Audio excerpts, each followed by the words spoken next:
madaalamne samaayidee botte lubbuun keenya maranaa ta'ulee nu yaadachume alangaan rakkinaas nu miidheera jabaannee nu kaanarra akka bittoobsina dhimne mindaa badaasa tolootaaf qophaa'e ijaan yoo margina kuficha ulfina alangaan rakkinaas nu miidheera jabaannee nu kaanarra akka bittoobsina ardii haaraa dhammaa fannaan lubsu keessa keenya maqaanoo bilisoomse yoo faarsina.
Barabaraan dhugaanii deeboo ba'oo uumamni marti nuti soosaatti waan ga'anii jedhuudichaan garannaa ga'uu enturiine dafii kootu enturiine dafii kootu enturiine dafii kootu Yesuusi.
Fakkeenya yaannisa itti taala gammachuun jira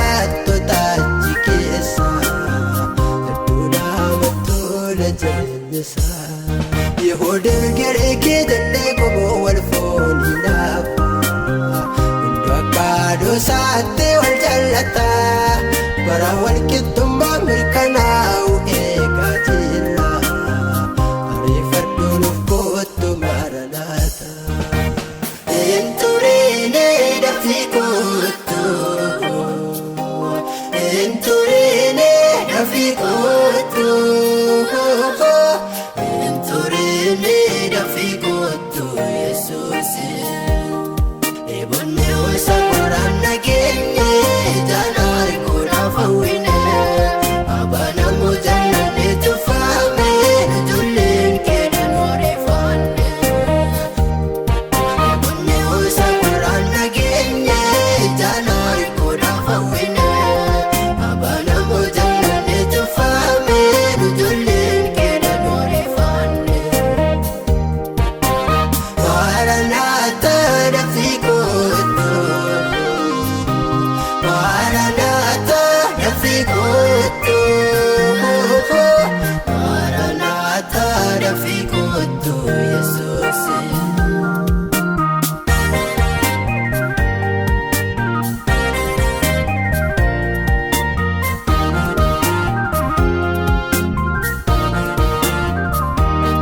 Naf koofamnaan bulu tasumaan jiru jannaticha hundumtiin utuulee nuuf kennamu lammata bu'uuf dhiphachuun deebi'een argamu dhibeen keenya sitti yaadatamu gochoo biqilfannee qilleensootarra ol barreeffne addunyaa cubbutti hin qubne daawwannaa teessoo hoolachaa jala bakka buufataa godhaanne darbinee barooma baraan jiraanna.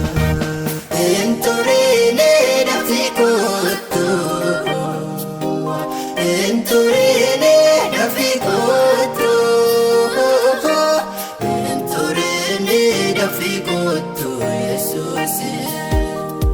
Ebonne osa